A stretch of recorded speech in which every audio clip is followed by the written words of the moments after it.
New York City FC, undefeated since Marcelo Clara joined the ownership team. Nice. They ended a 5-game losing streak to FC Cincinnati. So momentum and form leading into the playoffs with 2 games left in the regular season. That and much more. We're live on NYCFC Views. Turn up your volume. Because you're about to listen to The Sick Podcast. NYCFC Views. Collins approaches the shot, and New York City wins the first MLS Cup on their first try, and they're going crazy. Tiene el tiro y gol! Gol! New York City es el campeón de Major League Soccer. The sickest New York City FC podcast. It's gonna be sick. Yes, it is, especially having won 2 in a row and being in a place, Roberto, where things are cooking right now for New York City. I'm Glenn Crooks. There's Roberto Abramowitz on the Sick Podcast, NYCFC Views. 52 goals scored on Wednesday night in MLS. There were 14 matches. That's the second most all time in one day. That's pretty good. My birthday in 2022. My birthday in 2022. You know what my birthday is, right, Roberto? No. No, I actually do not. But it's in my calendar someplace. And then when it comes up, it was like, oh, I got to go and wish him a happy birthday. Mine will be easier to remember maybe than yours because it's the same birthday as Keaton Parks and Robin Van Persie. The great. I hate to tell you this, but no, it's not going to be easier because mine is the same day as Michael Jordan. So Michael is very lucky to have his birthday same day as mine. Al Harrington as well. We follow the New York City Football Club, and they put up a big thing about Keaton Parks. It's all the players, but the day of his birthday, they'll put a big thing up there, and that's when you can say, "Oh, it's time to text Glenn and say happy birthday." So there you go. We're not going to see the Michael Jordan happy birthday stuff. All right, so 5 of those 52 goals were scored over there at Red Bull Arena in Harrison, New Jersey. Fortunately for New York City, they had 3 of them. So yes, they got the win in what was anything but a methodical victory. Let me make sure. No, it was fun. No, it was fun. I mean, probably a little, nervous time for New York City fans, especially when the 4th official put up the sign and it said 14 minutes or 13. It said 13 minutes, and then they added another 2. I was like, I know we talked about this afterwards. I was the same way as you. I thought he still had the board up for the substitutions. And I'm thinking, who's 13? Although the minute he put up 13, I saw that, I was like, oh my goodness, I know exactly what that meant. And he picked up the wrong board, but I know what that meant. I even announced that before I announced the lineup change. So now, it's 15 teams after the weekend after the Wednesday night have a clinched playoff spots. So since 9 go from each conference and 9 plus 9 is 18 and 15 have qualified, how many spots are still open, Roberto? I have no idea. Okay. Don't make me do math. Are you kidding me? It's 3. It's 18 total. 15 have gotten in. That's 18. Yeah, but you've already done the math. I'm not doing it right now. Anyway, there's 2 spots left in the East and 1 in the West. So we'll go through some of that a little bit. But the opponent coming up on Sunday, Nashville, they're in desperate shape. If they lose or draw against New York City, their season is done. So you know how they're going to come in. But let's go over the goals. And and I said this to Roberto. Normally if you're a regular or you just have watched this once or whatever, when you see our audio highlights, when we give you our play-by-play of the moments of the match, we generally overlay the audio on top of the video highlight so that you can see what's happening, and then you hear our call. We're not going to do that anymore. And this is in honor of Howie Rose, who again has this monumental call. Boy, I mean, he's had some great moments on the radio. He really has. And he's getting massive publicity on this one. But the Mets on this Alonso 3-run home run late, I mean, I was watching. I mean, like, I'm a Yankee fan, but my whole family Met fans. And I said, oh man, I gotta, and I wasn't listening to him. I was watching the TV, I have to admit. And then I thought, oh my God, I gotta find Howie Roseman. Of course, somebody put it up online, like, almost immediately. Yeah. Cool story here, Roberto. I know you'll like this because you have a boy. I have a boy, Ryan. Yours is Eddie. And my boy, Ryan, I called him on the way home from Red Bull Arena because I know he's a Met fan, and they lost that night, the night of the victory over Cincinnati. And he said he was contemplating going to Game 3 in Milwaukee, just getting up in the morning, flying. But he did it. He flew to Milwaukee. He had a seat next to the dugout on the third base side where the Mets were, and there were a bunch of Met fans there. Yeah. And he was at the game. I saw that tickets were available for $47. If you were in Milwaukee, you could have gotten into the ballpark for $47. Now, I checked out Philly, okay, because their series starts Saturday at 4:05 in Philadelphia, and tickets there immediately after were right after the Mets won, and they started, I believe, at $300. I would like to emphasize the point of me bringing it up is my kid decided the night before that he was going to get up and got the blessing of his boss, who's also a Mets fan, so that helped. He flew to Milwaukee, walked into the stadium, watched the game, and flew home. That's great. I mean, it cost him a fortune. I'm sure the flights weren't cheap. Well, this is, he's 31 years old, and he's working, and he's got a good job, and he can afford it, and that's so it wasn't your wallet. You're not finding those charges on your credit card. I sent him $100. I felt I wanted him to have a little beer money. So, and I know at the stadium, I don't think beer. Is it the stadium? I mean, I think they probably changed the name of the stadium. It used to be, what was it, Miller Park or something like that? No, it's called. I don't know what it's called. No, I don't know anymore. I don't know. So anyway, so that's good for the Mets. Now they go to play the Phillies. The Yankees start against the Royals at Yankee Stadium tomorrow. It means Red Bull Arena will be the home for New York City FC until both are eliminated. But we're not going to get through that. We know that on Sunday the game is in New Jersey, and we're hopeful that more than 2,000 people show up at the game. The announced crowd was 4,000 calculated about 4,500. I calculated that there were literally about 4,500 people there, and that meant that 5,500 who had paid seats did not show up. Well, I don't know where you came up with 4,500, but that's what looking around, I figured there's about 4,500 there. That's what I figured. Well, and I said they'll probably announce 10, which is about right. We'll compromise. Well, I thought it would be about that. It would be 5 to 7 in the building, and they would announce 10 to 12. So I guess I was close, but not that's it's, irregardless. The point is, and the City Boys, who do one of the podcasts for the New York City Football Club, and they're great guys. When Maddie and I were doing our pregame live, they were watching and they chimed in and just said, look, we're at work, we're in Queens. It's a pain in the arse for us to figure out how to get there. So I understand all that. On Sunday at 4:00, if the supporters do not show up for this match, I'm sorry. I don't, what are you still angry at Brad Sims? We got a stadium. It's not, you're not going to be able to go into it next year, but we got a stadium. Yeah. Right. Are you mad because we're playing in the same ballpark as a stadium as the arch rival New York Red Bulls? How many times do I have to talk about Milan and Inter Milan? It's ridiculous. Hey, the Mets when they were building Citi Field and then Yankee Stadium, and I forget which order they were built, they shared a stadium for a year or more. So for at least, for each one of those. So the Mets and Yankees played in the same place, and, everybody showed up. Everybody showed up. So this boycott by the supporters, come on, grow up. Seriously, grow up. It's just go and support your team. The team deserves it.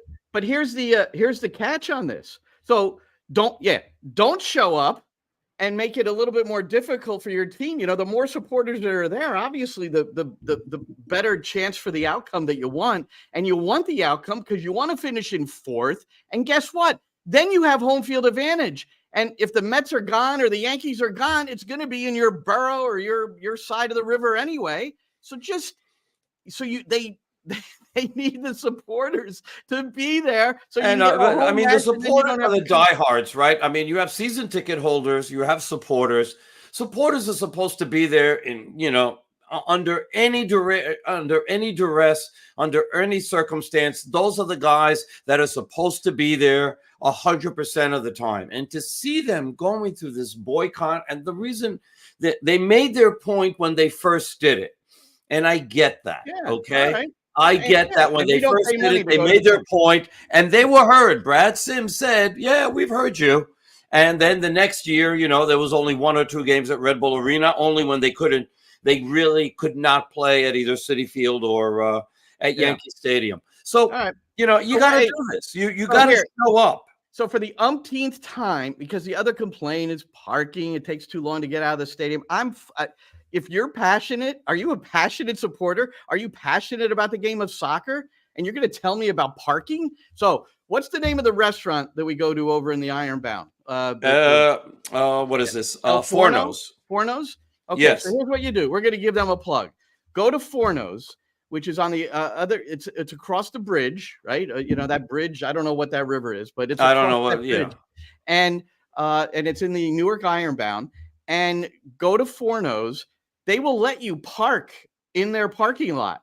All right. And then what you do is you get a little exercise. You take a 15 to 20 minute walk over to the stadium. Game ends, another 15 to 20 minute walk back over. And you know what? You beat the traffic. It's not as bad getting out of there. So that's a little suggestion. Get there early. It's a Sunday. Have a good glass of red wine on me. And I'll don't say on you. That means that they're going to leave the bill in your name. Well, they don't have my credit card over there, but I would be happy. The first person to respond positively, hold on, we got comments here. The first person to respond positively that they're going to Forno's, I will buy your first glass of wine. I will personally buy it right now. If you go in the comments, you got to watch us on YouTube. If you're watching us on Twitter right now or X. We have a winner. Huh? We have a winner. We do? Who is it? Yeah. All right. No, not you. All right, that was good though. That's pretty funny. That's pretty funny, even for you, Roberto. All right. But I do want to go after the game. All right. I might do that. Let's do that. All right, let's do that. And then we'll and then if you show up and after hopefully Ariel doesn't have to work after the game and he can come as well. All right, here we go. First goal of the game. This is going to be an English radio call. Back to Howie Rose, everything. We're just going to give you the audio with a photo behind so that you can picture it, so that we paint the picture in English and in Spanish so that you really get an appreciation for radio. Roberto, I don't know if you saw on my Twitter, there was a guy in England who heard the call on a goal, John Duran's goal for Aston Villa in the Champions League to beat Bayern, right? So this guy posted the radio call and he talked about how emotional it was to hear it on the radio. And I reposted that and I asked him to listen to our broadcast on Sunday because in England it'll be on at a fairly normal time, like at 9 p.m. 9 o'clock if he's in London. Chime in. But I thanked him for acknowledging radio. So here's a radio call in English of the opening goal 16 minutes into the match against Cincinnati. It's Maxi again. He's got Kevin O'Toole and Santi over here on the left side. He'll go square about 40 yards across the field. And this is to Ilenic. Mitja Ilenic lifts the right leg, strikes it firm, low on the deck, beats Celentano back post. And New York City opens up the scoring in the 16th minute. And it's an emotional Mitja Ilenic who gets his first career goal. So that's 3 consecutive games where New York City has had a player score their number 1 for the club. James Sands, Tavon Gray, and now Mitja Ilenic. What a ball for Maxi Moralez to start it. Well, the right backs have always been the driving force in terms of goal-scoring production. Tavon Gray with the left just a few days ago, Mitja Ilenic with the right. He has the confidence. We've seen him time and time again. We've seen him hit the upright at least 1 or 2 times in the last few weeks. This strike is brilliant. It virtually hits the inside of the upright and goes in. But what a strike. The best thing as well, keeps it hard and low. It's a zippy surface. It's been watered. and it has been fizzing around. And look, New York City FC have been the better team. So there it was, Ilenic, and really, and how cool is that? 3 straight games. I'm going to put up a poll on social media. I've never done a poll before, but I think this would be fun, and we can even see if elicit some responses here if possible, whether it's on X or if you do comments on YouTube like Roberto did a moment ago. But who will be the New York City player to score his first goal with the club for a 4th consecutive game? Wouldn't that be? That's a good poll question, right? Isn't that fun? Yeah. I have a suggestion of who. Well, let's see. So I went. Could it be Thiago Martins? If he gets close. Martins doesn't have one, does he? He's got an own goal. Does that count? Let's make sure about Martins. I'm sorry. I just said that off the top of my head. I don't remember Martins scoring, to be honest. Yeah, no goals. No goals. Okay, so you got it quick. He's got 4 assists. Then there's let's go through. So you've got, the first guy I thought of, but he just hasn't been getting in is Jovan Mijatovic. But Mijatovic has a goal. He has one in League's Cup. He scored a goal in League's Cup. All right, an MLS. Okay, so there you go. I have him with 0 goals on my chart because I have MLS. Okay, so that wouldn't count. Tanasiewicz. No, does not have a goal. Burke Risa, no goals. Does not have a goal. And let's see. All the homegrowns have scored now. Christian McFarlane doesn't have a goal. Oh, that's true. McFarlane hasn't scored yet, but he's getting close. He'll get close. And Matt Freese doesn't have a goal. Oh, okay. Well, what if they got a penalty and they're up 3-0 and they go, all right, Freese, come on up and score. I don't know. Why not? It's happened. We have goalies that shoot penalties. Tanasiewicz and Risa certainly are capable of scoring goals, off of set pieces in particular. Risa's got a real good shot from the outside. There was a period of time. Do you remember? There was a period of time where they used him on free kicks to score. Especially a long distance one, because he can really bomb it. Well, he's an ex-winger as far along as the U20s in Norway. So for Risa, it's like, he's a guy that's, maybe even more used to doing it. So it's really then only Tanasiewicz, McFarlane, and Risa. Is that the people I have to put in the poll? I guess so. I'm trying to think who else. Perea scored. Yeah. Or should we put all the young kids have? Should I make it the first MLS goal with the club and then put Mijatovic in there or not? You can. Oh, I'm asking. That would be accurate. So yes, you can. All right. Let's move on from there. So, Mitja, let's hear from Mitja. I got a chance to sit with him for about 7 minutes today, which was really nice, and wanted to ask him a couple of things. And I thought I really enjoyed his response regarding scoring the goal, but also the emotion and the competition with Tavon Gray. So here's his response about all that. Just crazy emotions, and like I said, you were very emotional. So where did that all come from? It looked like you were crying. Well, yeah, it was really emotional. Like I said, there has been many ups and downs this season, last year. So really means a lot. It was not easy periods for me, the last 2 months, but I trained well. I was there for my teammates, and finally also 3 days ago, Tavon scored, now me. So I guess right backs are on fire now. They absolutely are. And then before that, Sand. So in 3 games, you've had players score their first goals for the club. That's pretty cool. Oh, that's amazing. I hope we will keep the tradition going on now also on the Sunday game and in the playoffs. So it's really nice to see the whole team basically being in a form.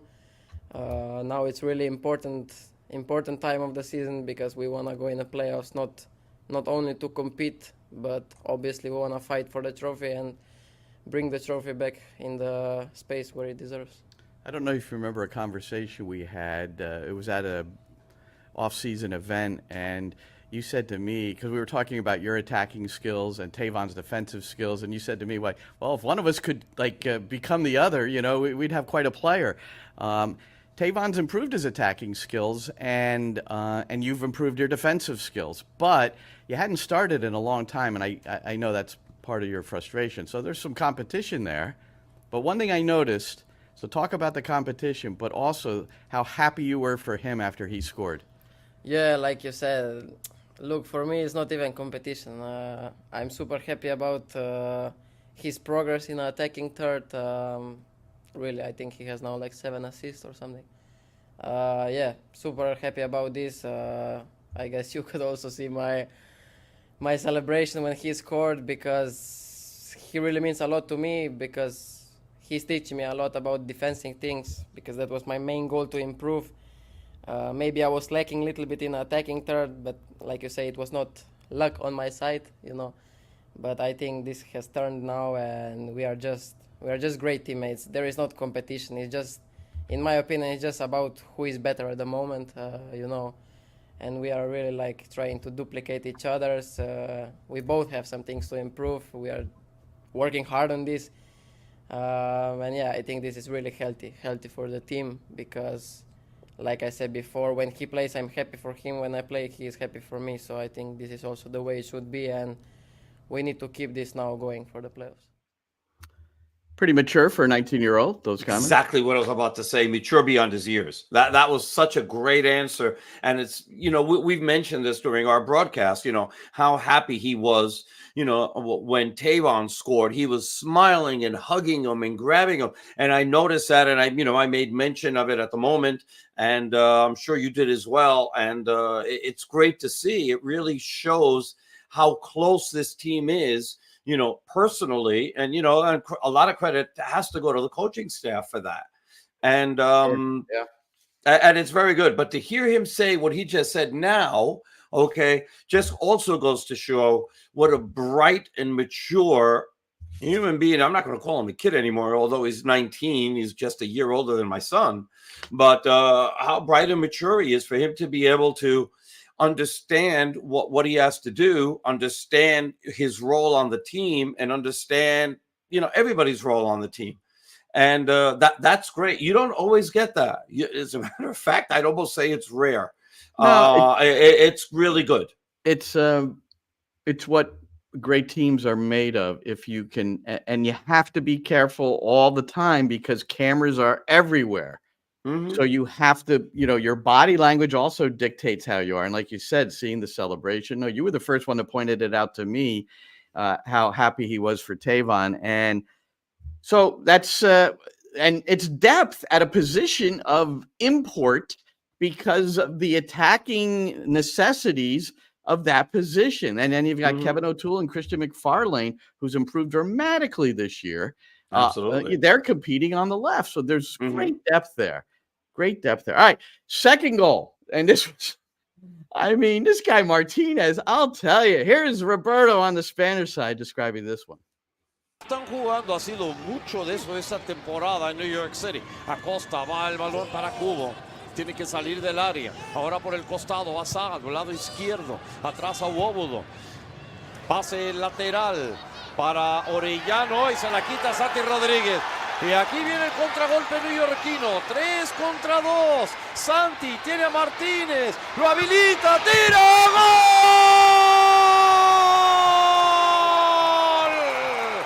¡Gol! Reventó el travesaño y se metió. Gol número 15 para Alonso Martínez. 2-0. New York City. Pero qué pedazo de gol acaba de hacer el Tico. Golazo, probablemente el mejor de toda su carrera en New York City. Lo acaba de hacer ahora mismo, esta noche. Wonderful. And thank you. He's 8 goals in 8 games.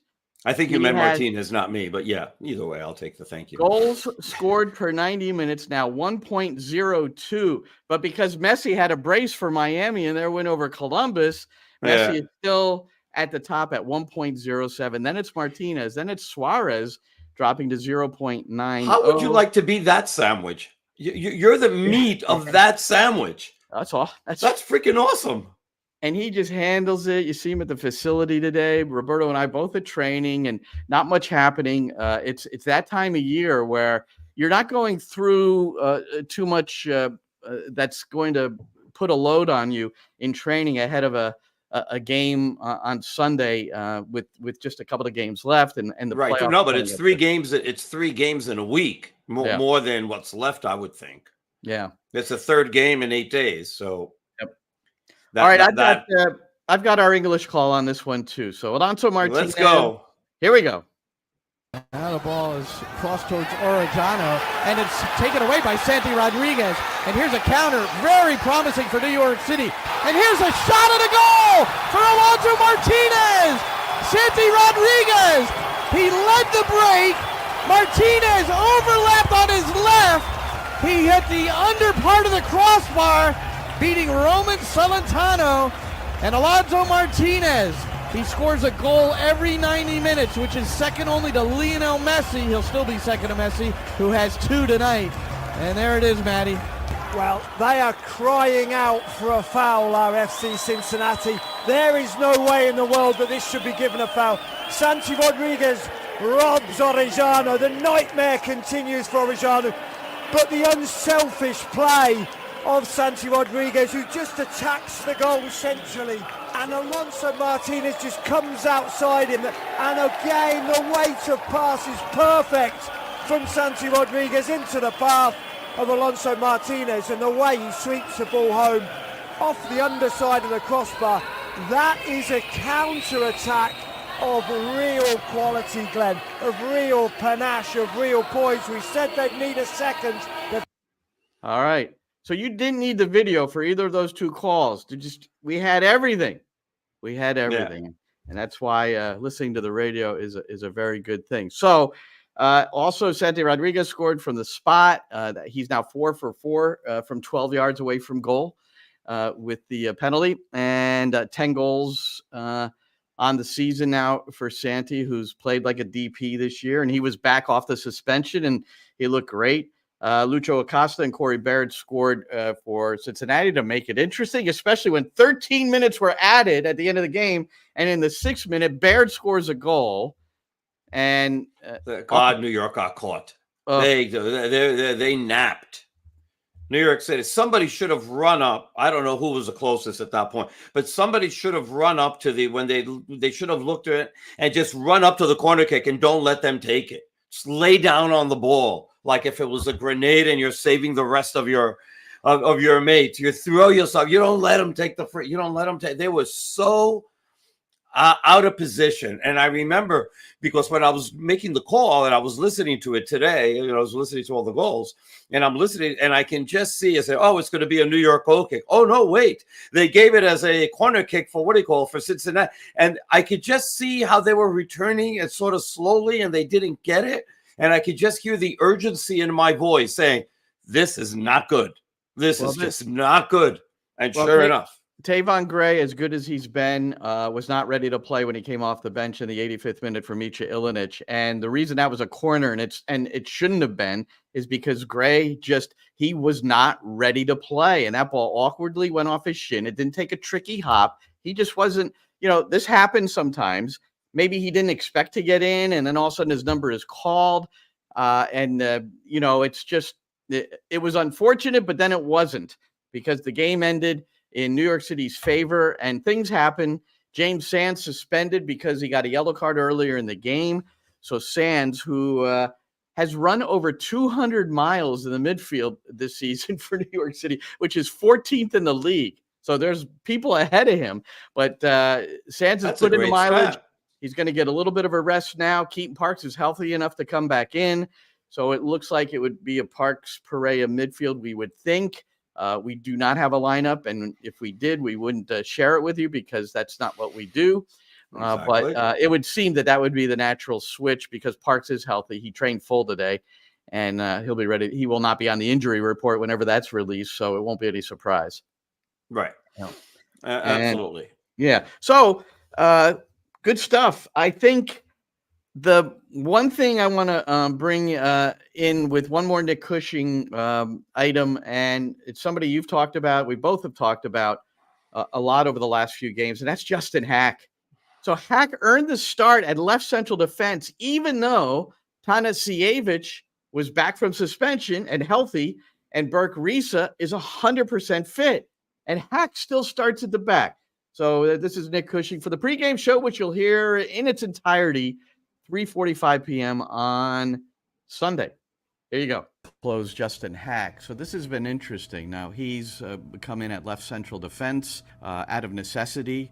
Now he's played 2 in a row there. I don't know if he's getting a third on Sunday.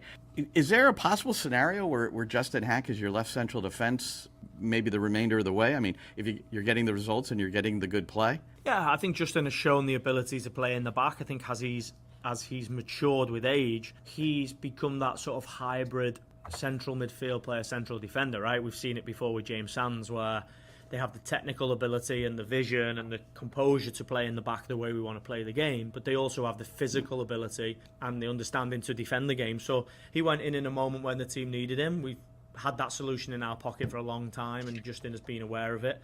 And we're winning football games, right? This stage of the season's about form, not freshness, really. Everybody is a little bit tired and everybody has complex problems in the sense of injuries and suspensions. For us, it's about finding a solution. And as we get Burke back, Burke is now fit, Tanas Lejevic is now not suspended. We'll find the best solution for the team, whatever that will be.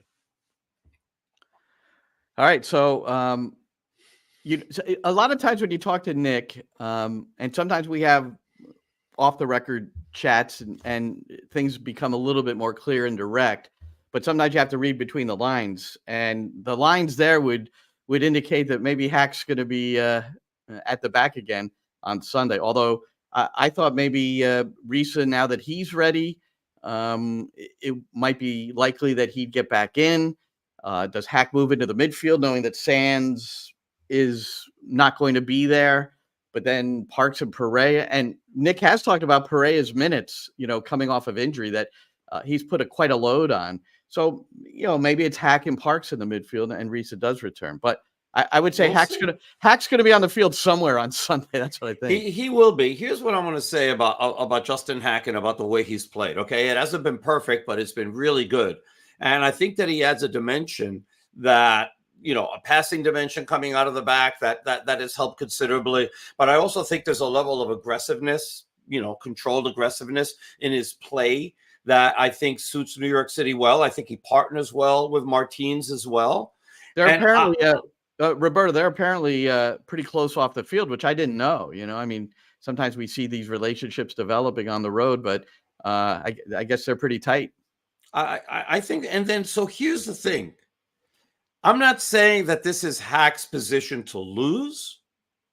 I will say that if Haak continues, if he plays in that position again on Sunday, and he has a very, very solid game, I would be hard-pressed to think that he loses that position.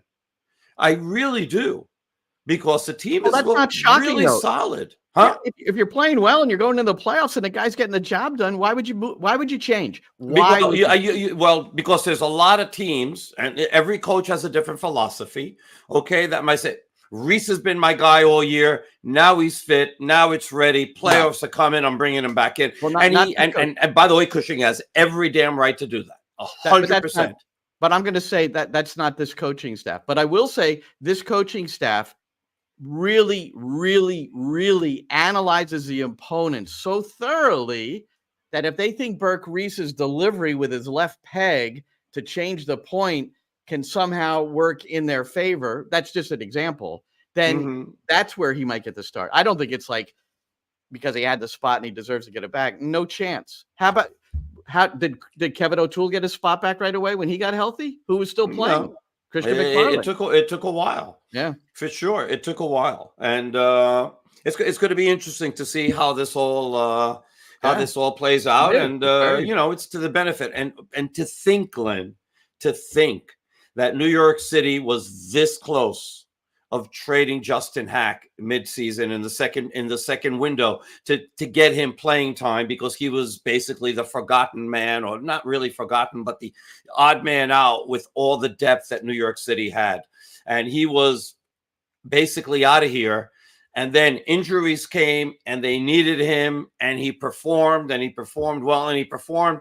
I think he played right back, he played left back, he played center back, he played defensive mid. all within about Nice. 3 weeks. He did. I mean, I think he played 3 positions in one game, if I don't remember. And when you have not only that sort of depth, but that versatility of depth that you can play that many positions, oh my God. The best thing that happened was that somebody got hurt, and I can't remember who, and that they wound up keeping him, because I think back, Glenn, to the time when they did the same thing for Sebastián Ibeaga. And Ibeaga was let go and was traded because he wasn't playing enough. He wanted to play, and they did him the favor. And all of a sudden, right after he left, they started to fall like dominoes in central defense for New York City. And I remember all of us thinking, well, if we still had Ibeaga, New York City wouldn't be in this predicament. And so it worked out. It worked out very well so far. I'm happy for Justin. Brooklyn kid, New York raised. Manhattan, he went to school in Manhattan, Environmental Studies High School on West 56th Street. So I'm really happy for him. Tavon Gray, Bronx, Justin Haak, Brooklyn. Those are homegrowns. No offense. Yeah, baby. No offense, James Sands from Rye, New York, going to that country club of a high school that you went to, but this is like, I mean, 5-borough team. It's a 5-borough team. So yes, they get a little bit more, and then don't forget about Andres Jason too. So No, and it was Jason, Tyler Magno, and Justin Haak were the 3 players that there was consideration as to what they can do for these guys to help them out. So I can't remember if I talked about you or Nick or Matt. I can't even remember. But as a coach, I'm not. During all that time, this was all being talked about, and I know there were. You're trying to do what's best for the kid too. But there's no way I want this guy off my team because of everything you said, the versatility. And even though it wasn't happening then, we've seen it over the past 3 years. I mean, we've seen what he can contribute to a back 3, back 4, midfield, whatever the hell you need. And he gets better every game. And he can make a penalty. And he's good in the air. I mean, Jesus, it's really it's been great. It's been great. I'm happy for him, and I love to see the homegrowns, the American homegrowns, given an opportunity and showing what they can do. And I'm very, very happy for Justin. It was really like a super kid too. Yet we're all happy for him, Roberto. But thank you. You make those pronouncements as if you're the only one happy for him. Well, you weren't happy for anybody yesterday, so or Wednesday. Oh boy, I had some good anger, didn't I? I had some good anger. You have no idea, folks. I'm getting texts like, "Oh God, I haven't done anything." No, you didn't do anything. And he's already. I mean, steam was coming out of his ears. We're going to go overtime again. Aniello, who runs our podcast, I'm really sorry. I know we're trying to stay to 45. It's not happening. What can I tell you? But I will say that I did text Roberto. I said, Roberto, please just don't ask me about this anymore. You know what his next text was? Ask me about it. So what am I supposed to do? I just asked him, don't ask me about this anymore. No, you asked me about something in particular, and we won't go into the details. And then I just said, what's wrong? And obviously you were seeing red in Red Bull Arena, by the way. I should add, and you didn't read the text properly, but that's okay. I basically know when to stay away. Okay, all right. I saw red a lot earlier this season, and there's going to be a moment coming up in a couple minutes. You got to stand. If you can hang in there, if you're like getting out of your cars, if you can hang in there, and I want you have to look at this too, but it's coming up in just a moment. Nashville, the opponent, if they lose or draw on Sunday, it's done. And they can even win and still be out. That's 8 wins, 15 losses. There's no way this team should be in the playoffs. This 9 teams from each conference. I know why. I know why it all happens. I know why. But it's pathetic from a sporting standpoint that a team with 15 losses still has a chance to get into the playoffs. And actually, New England with 18 losses is still has a chance. They have 18. Just don't die, and they still have a chance. Atlanta has 14 losses with 8 wins. They still have a chance. And then Toronto. So that's. Oh, here we go. This is good.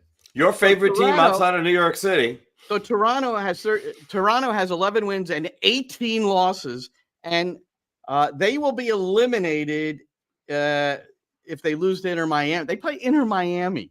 So if they lose to Inter Miami, and then one other thing happens, that there's 4 different scenarios for them to be eliminated from the playoffs. But Roberto, as you know, postseason awards.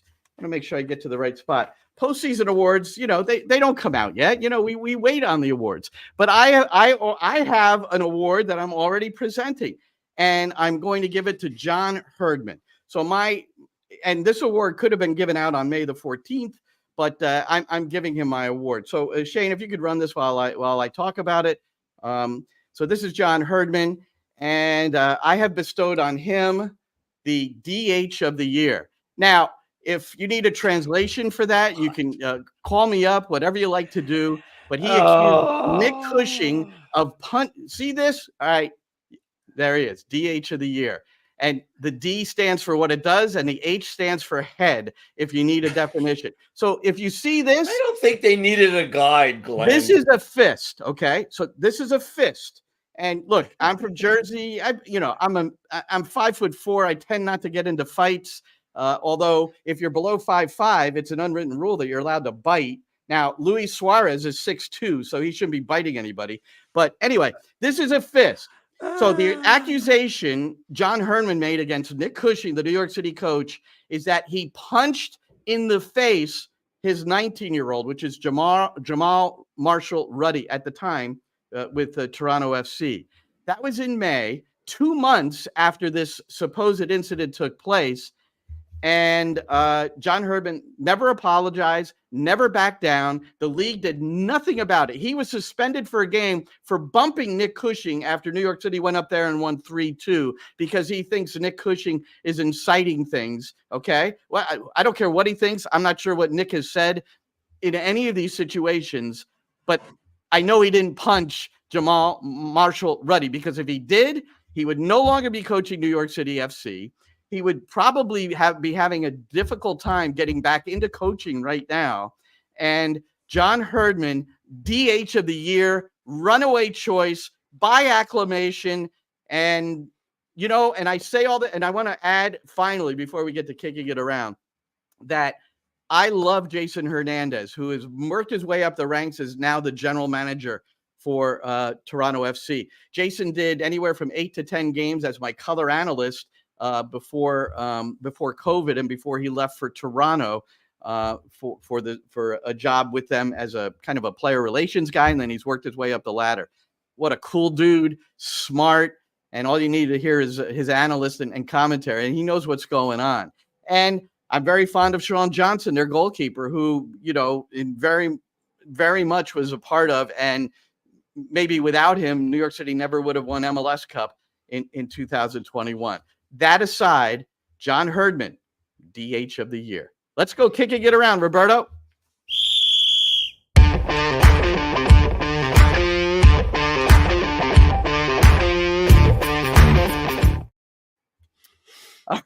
All right, now what? All right. Now I don't have any more surprises, I don't think. NYCFC 2. We haven't talked about them in a while. No. They are on the verge of getting into the playoffs in MLS Next Pro for the first time in the 3-year history of this reserve league for MLS. They host Huntsville City on Sunday. So everybody should go to Belson Stadium and then go to Red Bull Arena. You got to figure it out. What time is that game? I think it's at 1. So, it might be tough. You're giving him an hour to get from St. John's to Harrison.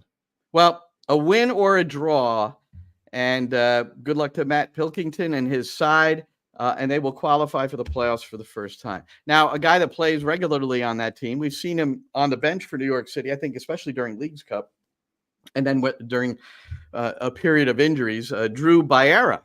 Mm-hmm. He was named to the U19 men's national team that's playing 2 friendlies in Spain against Japan and Sweden. So that's really cool. Also on that team is that dude, Andrew Rick, the Philadelphia Union goalkeeper who stoned the 17-year-old who, got the win against New York City in that 5-1 drubbing. 5-1, yeah. Yeah, that was his night. He actually played really well that game. He's part of the reason they actually won. Oh, no question, because that Bakar little chip over him that he scrambled back and made the save, that was, he looked good. New York City's made a couple of, young guys look pretty good. Remember, Gaga Slonina made his professional debut in Chicago against New York City in Soldier Field and stoned them there. It was a nothing tie. Yeah. Well, and you gotta put the ball. And the thing about both those games, they didn't put enough action in front of these 17-year-old keepers. You gotta force the action a little bit on them. I think that's where you might maybe you just change the tactics a little bit so you can get more on goal in over a period of time, because sometimes New York City doesn't get a lot of shots because they're building. They like to win the ball closer to goal this year. We know that, and I don't know what the stats are as far as shot attempts versus what they had last year, but we know that the things have changed that way. Anyway, I don't think Sean's watching, but if he is, he'll probably send me that in about 10 seconds. So we'll see. But what we do know, Glenn, is that they've scored 8 goals. What we do know is that they've scored 8 goals over their last 2 games. We do know that, and they've been very efficient. They're a very tidy, efficient team in front of goal as far as opportunities versus goals going in the back of the net, especially recently since Alonso Martinez is now the main guy, the number 9. Well, to take that one more step, 13 goals in their last 6 matches also. So, I mean, that's been huge, and it makes sense that some of that will translate into victories. And but anyway, there's a stat that I have and that I want to give some context to. Okay, and it's about Maxi Moralez, who's just been great again this year. And I mean, if they're what we've seen, like all the things that they're going to do outside of a sponsor named stadium, for 2027. But I haven't seen anything yet that says they're going to build a statue for Maxi. But if they want to include that, that wouldn't be bad. So, Maxi Moralez now has got assists in consecutive games. Now it brings his MLS total to 80 in the regular season and playoff. And so since he debuted in 2017, the only players in MLS with more are Nicolás Lodeiro with 93 and Luciano Acosta with 88.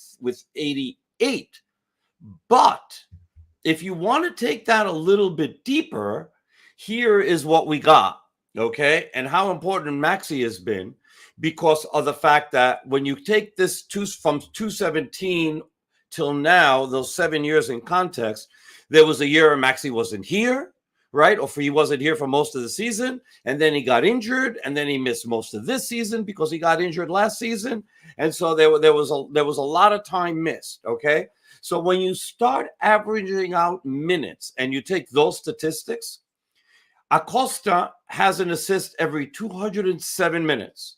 Lodeiro averages an assist every 195 minutes, and Maxi averages an assist 194 minutes. So he's the best. All right. And I think the trophy part, not the trophy, the statue aspect of this, certainly that's a part of it. But I think it's more about, the whole meaningfulness of the club and how he dealt with COVID with the players on the team that needed places to stay. And, he's one of these guys that takes care of his teammates, great citizen, wonderful with the supporters, and I think that's a big part of it too. I think so. And plus, by the way, his statue wouldn't take up too much space. No, it wouldn't. And then I could come up to the stadium and kind of look down on the statue, which would be pretty cool. Oh God, you don't have to go there. No. But if Maxi gets one, does Tati get one, or does anybody else get one? But no, because of years of service and things like. I think years of service, all of that he's meant. I'm all good. I mean, Tati had, a year and a half that were fantastic. Maxi has been solid for 7. You sure you don't want one for Javier Calle? Javier Calle. You want to put it? You want to put it about 15 yards in front of the box on the right side. You know where you can put it? You can put it in Orlando. You know what's really unfortunate is that David Villa will never get one, and it's his fault. But it's a cause effect. But it's just obviously it's not only what you do on the field, right? It's not only what you do on the field. Yeah, no, it's not about stats.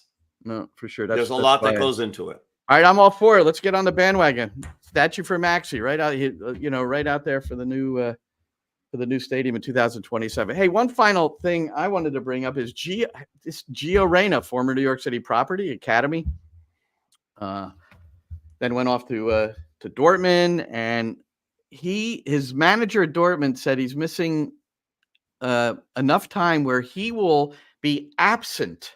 This is not good.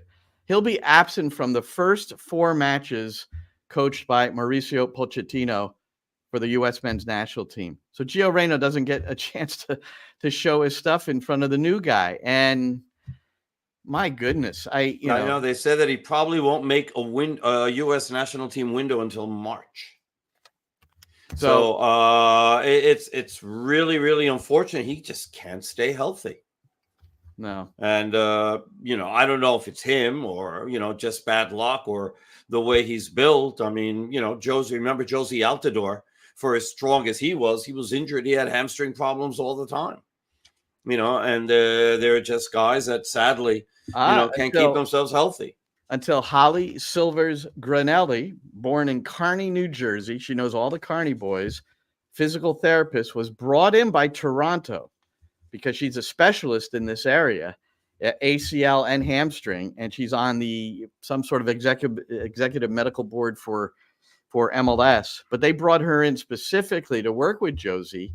And if you noticed over the last couple of years of his career, there were no more hamstring issues. I know, but there weren't any goals either. Well, he was. I don't know how many years that she helped solve his issues, but yeah. I'm just being an idiot. I'm sorry. Yeah. I'm sure she's great at what she does. It's just me. You set me a layup, and I just had to. She's exceptional, and it made total sense. I'm sure because his quad. Remember, some athletes have these quads that are like, and it's a balancing act, and and athletes tend to lift, strengthening that area of the body, the hamstring. It's a little bit more difficult, the movement involved, but you have your trainers, your physical trainers at all these teams. So it's kind of it's a combination of strength, but also flexibility, right? You've got to have both. So, you're not straining them all the time. Yeah. I'm bringing somebody onto my Sirius XM show pretty soon to again, hamstrings are still such an issue, the lost time. Look at New York City FC. I mean, that was Kevin O'Toole. One other player, and I'm for Andres Perea. No, Andres Perea. Andres Perea. Well, Andres Perea didn't have a hamstring. I mean, he pulled basically a muscle off his groin for adductor. He was a adductor. Yeah, but and then O'Toole was hamstring. That's right. Sometimes you. So, but clean bill of health we'll expect for New York City, with the exception of Malachi Jones, who is still trying to work his way back. But that's going to do it for us. You got anything else, Roberto? No, that's really it. Except that get to Red Bull Arena on Sunday early, and or get there at all. Just get there, man. Yeah, get there at all. Come on, it's the final home game in the regular season for New York City. Then we have 2 weeks off, and then we head to Montreal. So that's an easy trip too. It was really, I mean, I'll say, depressing seeing how few fans were there at the start of the game. It filled up a little bit better, by the time the 20th minute rolled around and all that. But it was, to me, there was about 4,500 people there. So that meant that 5,500 basically ate their tickets. I know that I gave mine away, and I didn't give mine away until I think it was like 4:00 in the afternoon that I wasn't able to find somebody to go. It's hard to get to Red Bull Arenas for some people. I get it, but it's not impossible. You got the path. You can drive there. There's a lot of ways to get there. If you want to buy a ticket, I think they're around I haven't looked in the past few hours, but I think I read that they're like starting at $15. Come on. Come, it's come say goodbye to the team in last regular season game. I'm root them on so they can get fourth place, and then maybe you get 2 home games starting in the playoffs. Exactly. I'm going to go back to what I said before. Get there, root your boys on, so you get home field advantage in the playoffs. And then, if you want to root against the Mets or Yankees that get eliminated so you can have your games there, go ahead.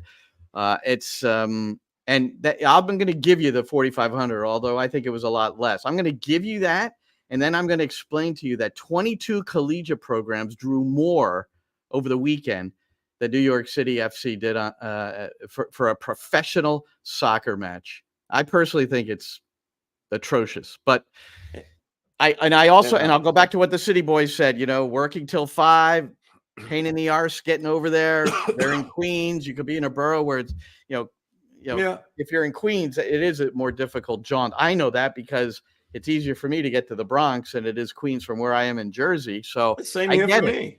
I get all that. For me, it's less than 15 minutes. It's a 12-minute drive from my house to get to Yankee Stadium. It's more like 35 to get to Citi Field.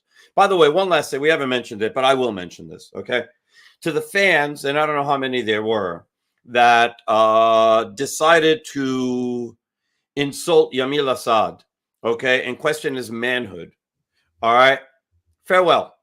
Don't want you at the stadium. As much as we want fans at the stadium, we don't need you. Those guys, whoever they are, hope they find them. I hope that the supporters, okay, that were around, point them out, and we get rid of them, okay? Done. Don't want them there. Don't need that sort of support. No, no matter how desperate or anything else that MLS might be to have supporters and to put fannies in seats, that's not what we need, okay? We don't need that. We don't want you. Go. Goodbye. Go take it someplace else. Did either of the clubs or MLS report it that way? Because they're so vague with their homophobic slur. I get it. No, there was somebody who tweeted it out what the chant was, and I can tell you later what it was. And it was directed towards Assad. As far as I heard, yes. And he had different kind of what color was his hair? He had pink hair. One? So it must have been his hair. Jesus. It's just, but for whatever reason, there's no excuse. There's no reason. No, I'm not saying there's an excuse. It's It's like grow up, be adults, be smart adults. Don't do that. Go to the game, support your team. Yeah. Go to the game and support your team. This is just as bad as the stupid chant in Spanish. Yeah. Right? And the YSA that they used to do, and we've heard this year as well. That was supposed to have gone away and didn't. We don't need this. We don't need this. Go there, be positive, support your team. You want to boo the other team? Go right ahead. You want to curse at them? Come on. Let's leave it at that.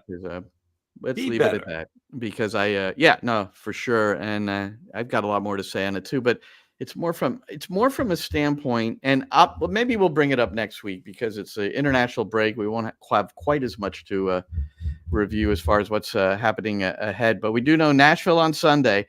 For Roberto and I, our air times with the live commentary, 3:45 p.m. Eastern time. I'll have Nick Cushing. Do you have Santi? Didn't get anybody. Sorry. I thought. No, it's okay. It happens. They ran. They saw me and they ran. Well, I don't know what to tell you. You've tried, but you're stuck with me. Yeah, I'm not running. I might bicycle away from you, but I'm not going to run. And then so that's all coming up on Sunday, the last regular season home game, and we'll see what happens after that. CF Montreal, just as a note, they've sold out like 10 consecutive games. They are unbeaten in their last 5, 4 wins and a draw. So we'll talk about them a little bit more during the break, or actually the week leading up to it. But that's not going to be easy one up there at Stade Saputo. So we look forward to chatting with you all on Sunday. For Roberto Abramowitz, I'm Glenn Crooks, and thanks for joining us here on NYCFC Views Live. And that's a wrap. Hope you don't miss us too much until next time. Follow the Sick Podcast NYCFC Views on YouTube, Instagram, Facebook, Google Play, and Apple Podcasts.